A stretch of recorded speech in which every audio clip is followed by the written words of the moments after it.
बांग्लादेश के अंदर जिस तरह हिंदू कम्युनिटी को जुल्म और बर्बरियत का निशाना बनाया गया, जिस तरह से हिंदू मंदिरों को डिमोलिश किया गया, अब इंडिया की जानिब से और इंडियन मीडिया की जानिब से इसका रिएक्शन सामने आ रहा है।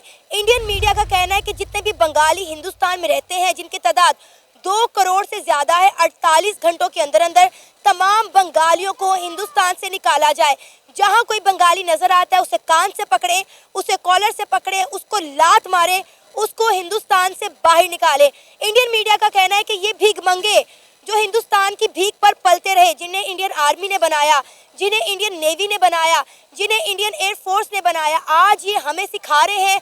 हम इन्हें बताते हैं कि मंदिर किस तरह से तोड़े जाते हैं, मंदिरों को किस तरह से डिमोलिश किया जाता है। लिहाजा एक एक बंगाली को कान से पकड़ के, कॉलर से पकड़ के हिंदुस्तान से निकाला जाए और तमाम बंगालियों का बांग्लादेश का बायकॉट किया जाए। इसी टॉपिक पे आज हम बात करेंगे आज की इस वीडियो में, तो आइए चलिए हमारे साथ। अस्सलाम वालेकुम। वालेकुम अस्सलाम। मेहर तनवीर, कैसे हैं आप? बिल्कुल ठीक, खैरियत से। Sir thank you so much कि आपने अपना कीमती वक्त निकाला हमारे इस प्रोग्राम के लिए। बहुत बहुत शुक्रिया आपका भी, आप इनवाइट करती रहती हैं वक्फे वक्फे से मुझे भी। अच्छा जी, अभी तक जिन जिन लोगों ने मेहर तनवीर रिएक्ट को सब्सक्राइब नहीं किया, हमारे मेहर भाई का चैनल है, अभी जाएं मेहर तनवीर चैनल को जो है सब्सक्राइब करें, इनकी वीडियोस को लाइक करें और इनकी वीडियोस को ज़्यादा से ज़्यादा जो है वो शेयर करें। आप अक्सर डिफरेंट यूट्यूब चैनल पे जो है मेहर भाई को देखते हैं, इनकी वीडियोज़ को लाइक करते हैं, तो अब आपको मौका मिला है कि मेहर तनवीर रिएक्ट्स को जो है सब्सक्राइब करें ताकि आप इनके चैनल पर इनका काम देख सकें। अच्छा, आज हम जिस टॉपिक पे आपके साथ डिस्कशन करना चाह रहे हैं, डेफिनेटली आप इस मुद्दे से आगाह होंगे। बांग्लादेश में पिछले दिनों जो कुछ हुआ, उन्होंने जो कुछ हिंदू कम्युनिटी के साथ किया, आप उससे बखूबी वाकिफ होंगे। अब इंडियन मीडिया ये कह रहा है कि जितने बांग्लादेशी इंडिया के अंदर रहते हैं, तकरीबन 2 करोड़ से ज़्यादा बांग्लादेशी हिंदुस्तान के अंदर रहते हैं, उन्हें हिंदुस्तान से बाहर निकाल दिया जाए। इवन के मेजर गौरव आर्या ने अपने एक वीडियो में कहा कि अगर किसी को कोई बांग्लादेशी जो है हिंदुस्तान के अंदर नज़र आता है तो उसे पकड़ के हिंदुस्तान से बाहर निकाले, 24 घंटे के अंदर अंदर हिंदुस्तान को बांग्लादेशियों से खाली करे। क्या कहना चाहेंगे आप इस सारे मामले पर? देखिए, सबसे पहले तो जो व्यूअर्स देख रहे हैं, अगर इन्होंने मेरी बांग्लादेश के जब इनकलाब चल रहे थे तो इन्होंने अगर मेरी कई वीडियोस देखी है, तो जो अब हालात पैदा हो रहे हैं, मैंने आज से 3 महीने पहले आगाह कर दिया था कि इस तरह के आप मामला बांग्लादेश के साथ होंगे। सबसे पहले तो हम बात करेंगे 1971 में जब हमारी उनसे पार्टीशन हुई है, वो अलग हो गए हैं, तो तब से ही इंडिया उनको सपोर्ट कर रहा है। वो किसी किस्म का हो, आप उनका फाइनेंशियली तौर पे देख लें, उनको आप इकोनॉमी का देख लें, आप सेहत के निज़ाम को देख लें, आप उनकी मईशत को देखें, आप उनके इंडस्ट्रियल एरिया को देखें, आप उनके जो एजुकेशन, सेहत, यानी कि ए से लेके जेड तक। बांग्लादेश के पास तो क्या था? कुछ भी नहीं था, बिल्कुल खाली हाथ ही अपने बांग्लादेश इन्होंने बना लिया। देखें अब वो बांग्लादेश कैसे बना, क्यों बना, किसके मुदाखलत थी, हम उस डिबेट में नहीं पढ़ना चाहते। अब हम 2024 के अंदर आते हैं कि आपके मुल्क जो पाकिस्तान के साथ 23 साल लगभग बाद 24 साल आज़ाद आपने किया, आप चले गए, डेस एंड गुड, कोई मतलब नहीं। आपने अलग अपना मुल्क बनाना था, आपने ठीक, आपको सपोर्ट की ज़रूरत थी, एक पिलर की ज़रूरत थी, आपको 4 पिलर दे दिए इंडिया ने। उन्होंने कहा हम आपको सपोर्ट करते हैं, चाहे उसमें इंडिया का कोई इंटरेस्ट था या नहीं था, लेकिन उन्होंने सपोर्ट किया। बिल्कुल बांग्लादेश को उन्होंने खुलेआम वेलकम किया। बांग्लादेशियों ने, अब जब इनकलाब आता है ना, तो भाई वो किसी भी मुल्क में हो, वो अपने मुल्क की हद तक रहना चाहिए। जब आपके घर में कोई मसला होता है, आप उसको अपने घर में सॉल्व आउट करें, ये नहीं कि आप पूरे मोहल्लों को कहें कि भी तू भी निकल, तू भी निकल, तू भी, ये काम नहीं होना चाहिए। ये किया बांग्लादेशियों ने, और उसका जो रिएक्शन और जो जैसे पब्लिक उनकी अब इंडियन रिएक्ट कर रही है, ये इस तरह की उम्मीद रखनी चाहिए थी बांग्लादेश को। अब चीखें मारने की जरूरत नहीं है, अब गेम आपके हाथ से निकल चुकी है। जैसे कि अफगानिस्तान वाले रहते थे पाकिस्तान में, तो जब कुछ मसला बनता था तो कहते भाई अफगानियों को उठाएं और इनको भेजा जाए। अभी सेम अगर इंडिया इस तरह कर रहा है तो हमें क्रिटिसाइज करने की क्या जरूरत है? मैं इस पे अपना एक प्रोग्राम कर रहा था, तो मुझे आवाम कहने लगी ये भारतीय एजेंट है, और भाई मेरे पास पाकिस्तान का आईडी कार्ड है, मैं पाकिस्तान का नेशनल होल्डर हूँ, मैं को इंडिया से मुझे क्या लेंगे? इंडिया हमारे पड़ोसी हैं, आप मुझे कह रहे हैं इंडिया का एजेंट है। यानी कि हम उनके गाने सुनना चाहते हैं, हम उनकी फिल्में देखना चाहते हैं, हम उनके जो आईफोन बने वो यूज़ करना चाहते हैं, हम वहाँ से अपनी अदलियात जो कैंसर की वो मंगवाना चाहते हैं। अगर हम बात कर लें कि भाई इंडिया यहाँ तरक्की कर रहा है, ये मामला, आप एजेंट का टैग उस पर ऊपर लगाने चले जाते हैं। और बांग्लादेश ने जो किया है उसके ये रिएक्शन आना ही आना था। ये कोई सही बात है, हिंदू कम्युनिटी के साथ बांग्लादेश के अंदर जो कुछ हो रहा है वो इंडियंस कभी भी बर्दाश्त नहीं करेंगे। हमने देखा कि किस तरह वहाँ पे खवातीन के रेप किए गए, बच्चों को तशद्दुद का निशाना बनाया गया, हिंदुओं के घरों को जो है जला दिया गया, उनकी दुकानों को लूट लिया गया। कितने जो हिंदू थे वो अपनी जिंदगियों को बचाने के लिए बॉर्डर पार करना चाह रहे थे, लेकिन वो बॉर्डर पार भी नहीं कर सके। अब कितने मंदिर ऐसे हैं जिनको जो है बांग्लादेश के अंदर डिमोलिश कर दिया गया है। जाहिर है आपको पता है कि हिंदू जो है उन्हें अपने मजहब से कितना लगाव है, कितनी मोहब्बत है, वो कभी भी ये बर्दाश्त नहीं करेंगे। क्योंकि आपको याद होगा कि जब बांग्लादेश जो था पाकिस्तान से अलग हुआ था, मशरिकी पाकिस्तान से बांग्लादेश बना था, तो इंडिया ने बांग्लादेश को बड़ी सपोर्ट की थी। आज बांग्लादेश जो कुछ है वो इंडिया की बदौलत है, लेकिन ये बांग्लादेश बात भूल चुका है। देखिए बात देखिए, चाहे मंदिर हो, चाहे मस्जिद हो, चाहे गिरजाघर हो, चाहे गुरुद्वारा हो, किसी की भी मजहबी चीज को नहीं छेड़ना चाहिए। हम इसमें ये नहीं हाईलाइट करते मंदिर नहीं, भाई मस्जिद भी उतनी हमारे लिए अजीज है, उतने हमारे लिए गिरजाघर भी अजीज है, उतने ही गुरुद्वारे हैं, उतने ही मंदिर है, क्योंकि वो आपके दिल के करीब है। भाई मेरी मस्जिद का कोई एक पत्ता तोड़ेगा मुझे नहीं अच्छा लगेगा, वो चाहे मुसलमान तोड़े चाहे हिंदू तोड़े। इसी तरह अगर हिंदू की अगर आप उसके मजहब के साथ अगर आप कुछ ना कुछ छेड़खानी कर रहे हैं, आप उनको डिमोलिश कर रहे हैं, आप तोड़ रहे हैं, तो वो कैसे बर्दाश्त करेंगे। ये सिंपल सी एक रिएक्शन है। मेरे मस्जिद में कोई हाथ डाले मैं उसका हाथ खींच लूंगा, क्यों भाई मेरी मस्जिद को तू तोड़ेगा। किसी के बाप का मुल्क है या किसी के ये बाप का मजहब है, भाई मैं मुसलमान हूं, मेरे मजहब में कोई छेड़खानी करेगा मैं नहीं छोड़ूंगा उसको। तो इंडिया के साथ अगर कोई उनके मजहब के साथ छेड़खानी कर रहा है तो वो क्यों छोड़े उनको। बात ये है, हिंदू मुस्लिम सिख ईसाई सब अपनी अपनी जगह पे अपनी इबादत गाहों के अंदर सेफ होने चाहिए। इन्होंने बांग्लादेश वालों ने कहा भाई उन्होंने, मैं एक बात कहता हूँ, अक्सर हमें इंडियन मीडिया वालों को और यूट्यूबर ये सुनने को मिलता है कि मौलवी दहशतगर्द हैं, और भाई मौलवी दहशतगर्द नहीं है।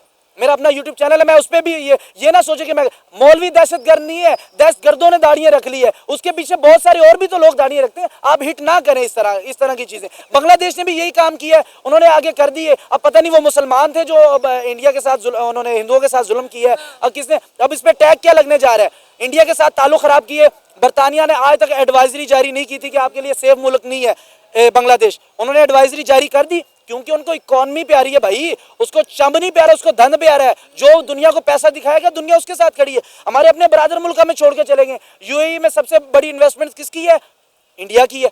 दुबई के अंदर इंडिया इन्वेस्ट कर रहा है, उन्होंने कितना बड़ा मंदिर बना दिया, हमारे मुसलमानों के घर के अंदर बना दिया। तो क्या करें हम इस पे। सऊदी अरब शाह सलमान बार बार जा रहा है भाई, वो खुद नहीं आया उनका वजीर खारजा डॉक्टर जयशंकर, वो उनके साथ उन्होंने अपना वजीर खारजा भेज दिया।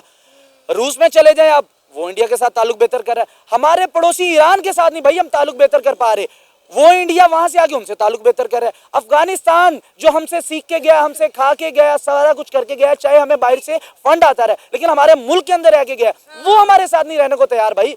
वो कह रहे हैं कि भाई हमारे ये मसले हमसे बाद में, अभी उन्होंने अमेरिका के साथ 24 साल जंग करके वो जीत के चले गए, यानी कि सब आगे निकलते जा रहे हैं। अगर हम किसी की तरक्की की मिसाल दें तो आपको नागवार गुजरती है, आप टैग लगाना शुरू कर देते हैं, यार प्रो इंडिया कर रहा है, ये कर रहा है, वो कर रहा है। भाई नहीं कर रहे, हम हकीकत में बात कर रहे हैं, हमारा हक है हकीकत के ऊपर बात करना। हमारी अगर हमारे मुल्क में जुल्म होगा हम उस पर भी बात करेंगे, हमारे मुल्क में अच्छा नहीं हो रहा हम क्या बताएं।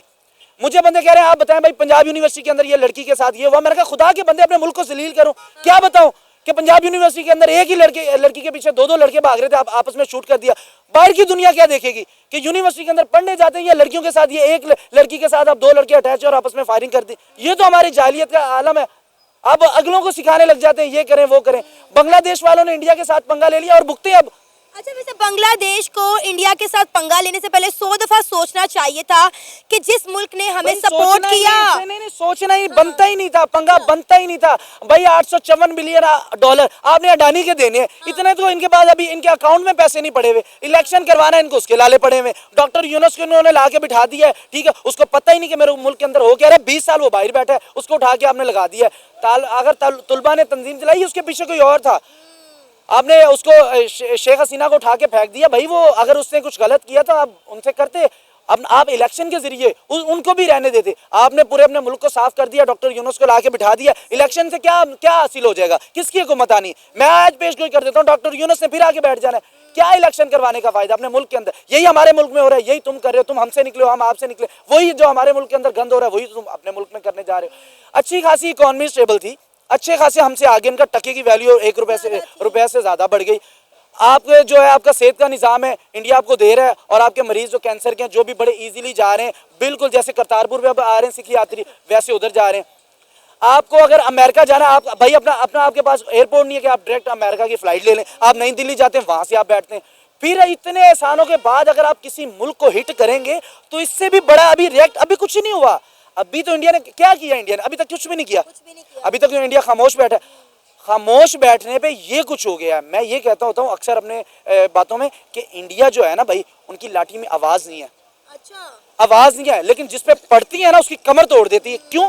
पैसा इतना, अमेरिका पे पाकिस्तानी ऐसे नहीं कहते, अमेरिका जिसके साथ जो चाहे वो कर रहे। देखिए बांग्लादेश की अगर हम बात करें तो बांग्लादेश ने खुद इंडिया के अंदर चलती चलाती जो फैक्ट्रियां थी वो बंद कर दी। इंडिया और बांग्लादेश के जितने प्रोजेक्ट थे बांग्लादेश ने पहले उसका बायकॉट किया था।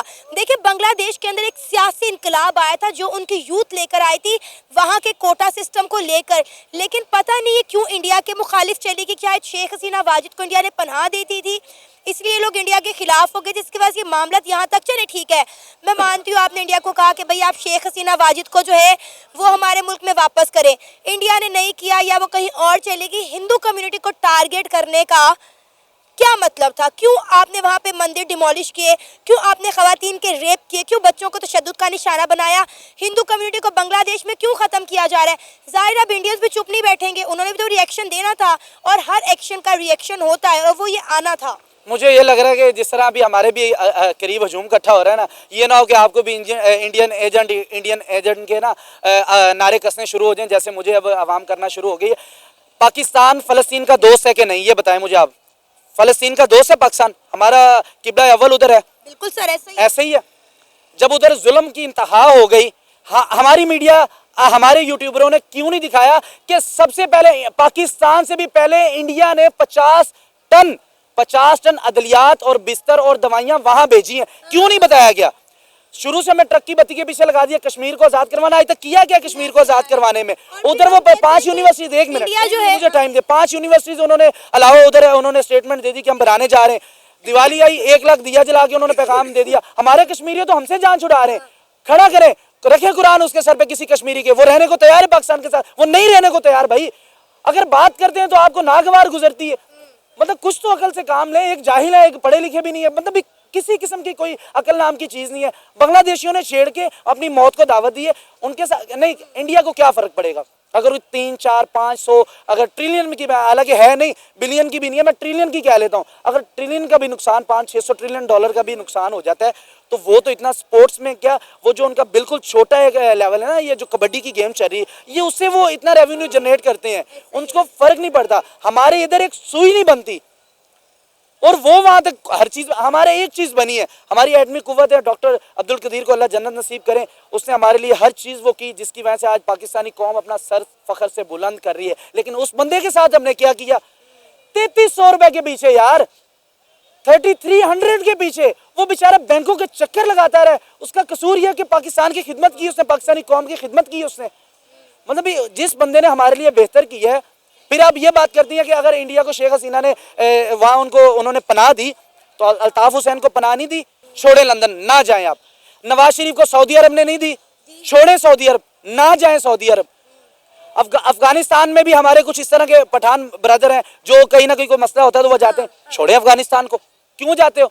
ईरान में अगर शिया जाते हैं, अगर ईरान का एक वो है, मैं उनका नाम नहीं लेना चाहता, यहाँ पर उनका कोई मसला बना था, वो जाके ईरान में बैठ गए थे।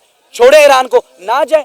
यानी क्या है? अच्छा जो आपको अच्छा लगे वो ठीक है, जो मीठा मीठा है वो आप हप करें, जो कड़वा है उसको थू थू ना करें, उसको भी पहुंचाएं। क्योंकि हमारे अगर हम मुसलमान हैं, अगर दीन को समझते हैं ना, तो सिवाय शहद, जो मीठा है ना शहद, मीठा शहद के सिवाय हर चीज में मौत है, और कड़वी जहर के अलावा हर चीज में शिफा है। कड़वी चीजों को भाई सीखना सीखें, उसको हजम करना सीखें। अगर बांग्लादेश ने आज किया है, उसका रिएक्शन इससे भी बुरा आना है, मजीद और मामला खराब होने। बांग्लादेश अभी तो कुछ भी नहीं है। अगर बांग्लादेशियों को इंडिया ने निकालना शुरू कर दिया, जैसा कि मैंने बताया कि 2 करोड़ से ज्यादा बांग्लादेशी हिंदुस्तान के अंदर रहते हैं, तो बांग्लादेश इनको जो है एडजस्ट कैसे करेगा? इसकी मैं मिसाल अपनी कौम को इस तरह से दे देता हूँ और फिर मैं इंडिया की तरफ जाता हूँ। जब यहाँ पर अफगानी भाई रह रहे थे, अफगानिस्तान से आए हुए थे, जब वो वापस गए अफगानिस्तान के अंदर, आया कि हमारे मुल्क के हालात, मतलब जो उन पे पैसा लग रहा था वो बच गए, पैसे वो बचे, वो हमने अपनी कौम पे लगाना शुरू कर लिया। वो लगे या नहीं लगे हम उस पर नहीं जाते, उनसे पैसे बच गए।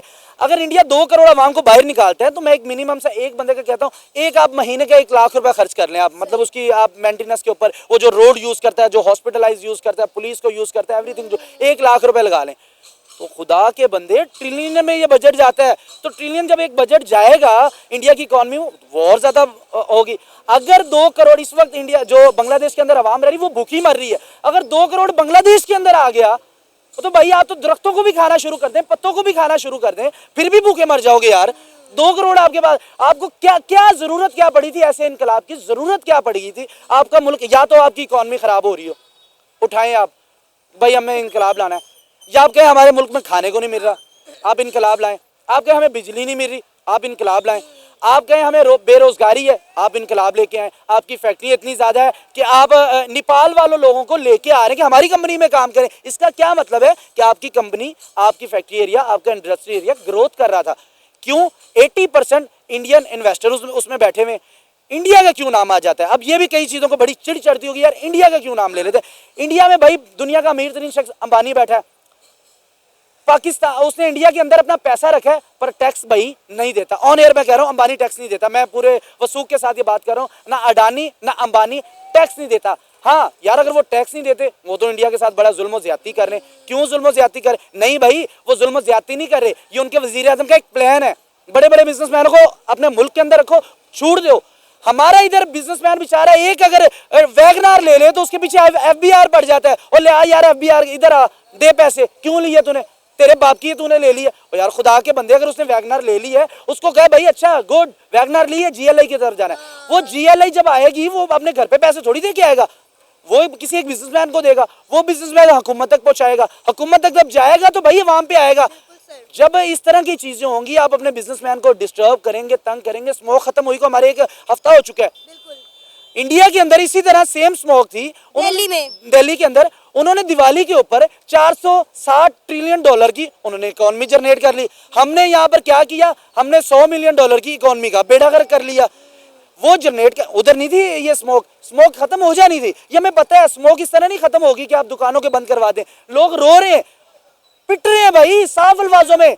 वो कह रहे क्या करें, लाखों रुपए दुकानों के किराए कहां से पूरा करें, कुछ चोरियां करें, डाके मारे, इकोनॉमी का बेड़ा कर। वो फिर क्या करता है?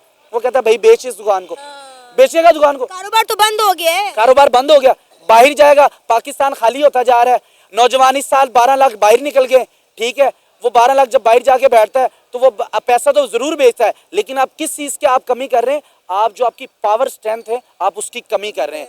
यंगस्टर आपको चाहिए, ताकतवर लोग आपको चाहिए। वो आपका, अब आपका दोस्त मुल्क आपके साथ क्या कर रहा है, पाकिस्तान के साथ क्या कर रहा है? आपको भाई यूएई वीजा ही नहीं देने को तैयार, इंडिया को 24 घंटे में दे देता है। किसकी मिसाल दूं? अमेरिका की दूं, पाकिस्तान के, इसी की दे सकता हूं, ईरान की दे सकता हूं, अफगानिस्तान की दे सकता हूं, इंडिया की मिसाल दे सकता हूं। क्यों दे सकता हूं? क्योंकि वो हमारे पड़ोसी मुल्क है। अब मैं इधर चाइना की मिसाल दूं, इधर आवाम से पूछे, चाइना का एक लफ्ज समझ में नहीं आता इनको, मुझे नहीं आता। इंडिया की बात करूंगा हिंदी तो समझ में आएगी ना, पंजाब की इंडिया की बात करूं वो तो समझ में आएगी ना, बंगाली की बात करूं वो सिंधी को तो समझ आएगी बंगाली क्या कह रहा है। अच्छा, ये जो बांग्लादेश के भी सारे मामलात हैं, हम मुद्दे से काफी हट गए हैं। आपको क्या लगता है बांग्लादेश क्या इस तरह सरवाइव कर सकेगा इंडिया के साथ, इस तरह आड़ेबाजी लगाकर इंडिया को जो है डिस्टर्ब करके, हिंदू कम्युनिटी को जो है वो टारगेट करके? क्या इस तरह बांग्लादेश, क्योंकि आज बांग्लादेश जो कुछ है उसमें 80% इंडिया का हाथ है, इंडिया की सपोर्ट है। इंडियन आर्मी ने, इंडिया की गवर्नमेंट ने हमेशा बांग्लादेश को सपोर्ट किया है, जिसकी वजह से बांग्लादेश इस मकाम पर पहुंचा था।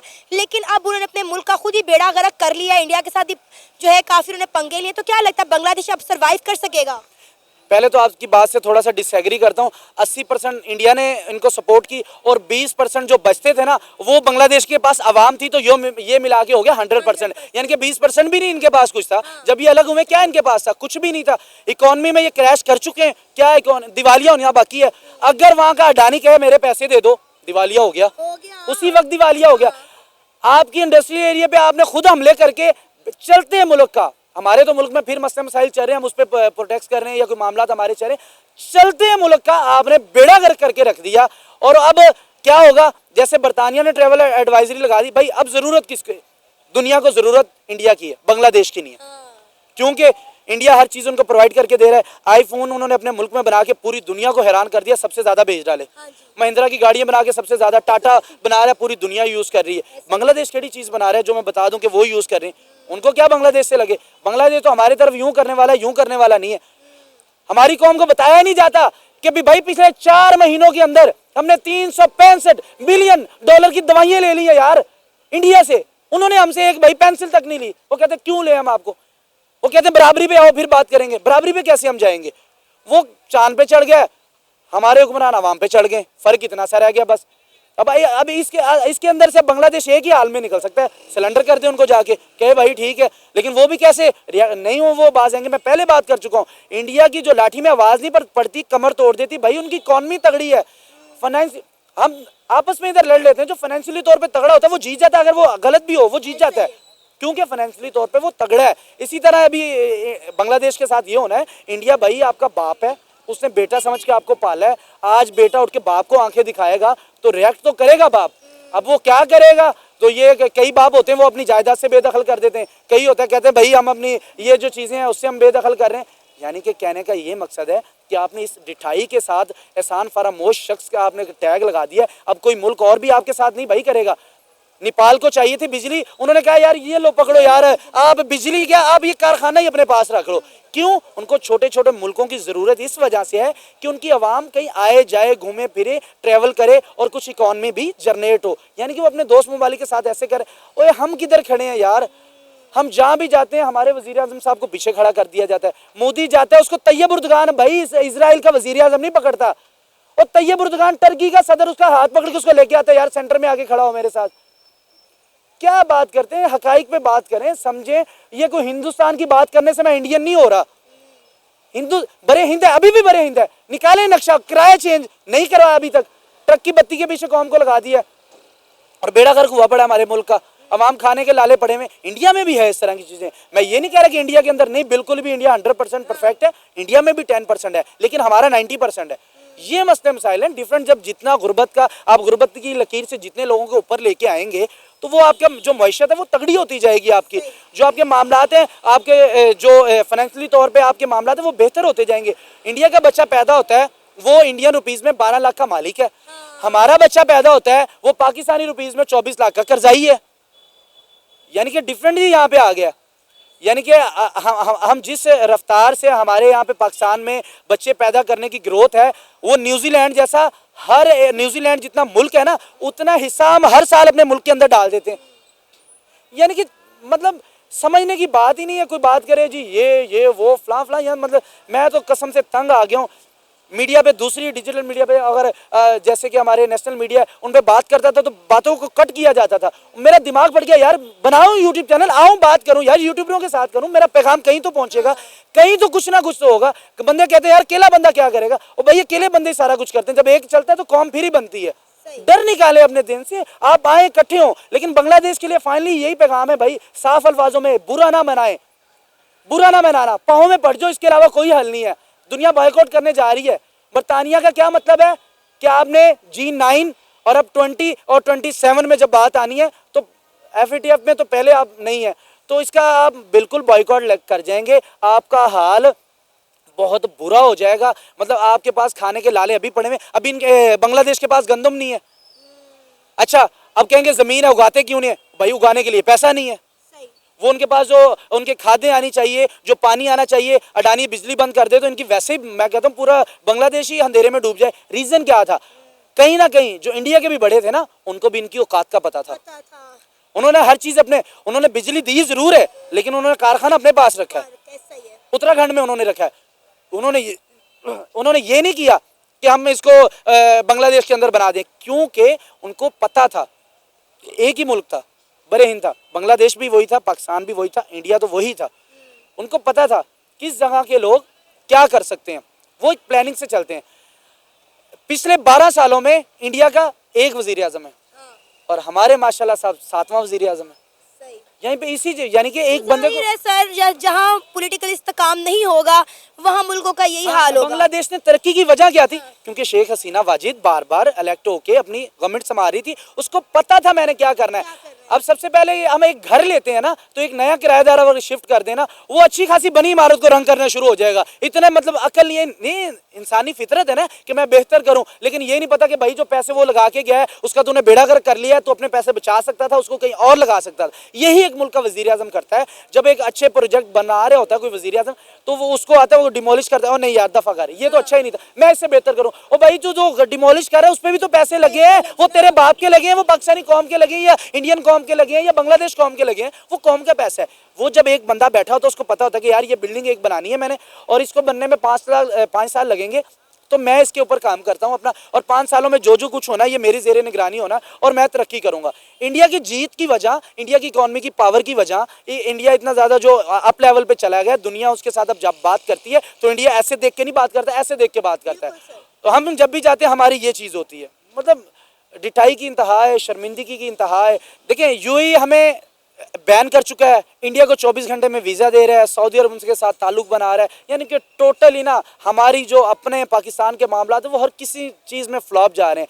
लिहाजा एंड में जाते जाते बांग्लादेशी को यही पैगाम देता चाहूँ, जो कहते हैं ना कि भूला वो भूला नहीं होता, शाम को अगर घर में लौट आए और आप लौट आओ, अपने मामलात को दुरुस्त करो, ना किसी के चक्करों में पड़ो। इनकलाब वो होता है जो कौम के लिए बेहतर होता है। अगर तो आप बांग्लादेशी कौम समझ रही है कि इनकलाब हमारे लिए बेहतर है तो वेल एंड गुड, अगर आप समझ रहे हैं गलत है तो भाई स्ट्रेट फॉरवर्ड या सॉरी के अलावा कोई हल नहीं आपके पास।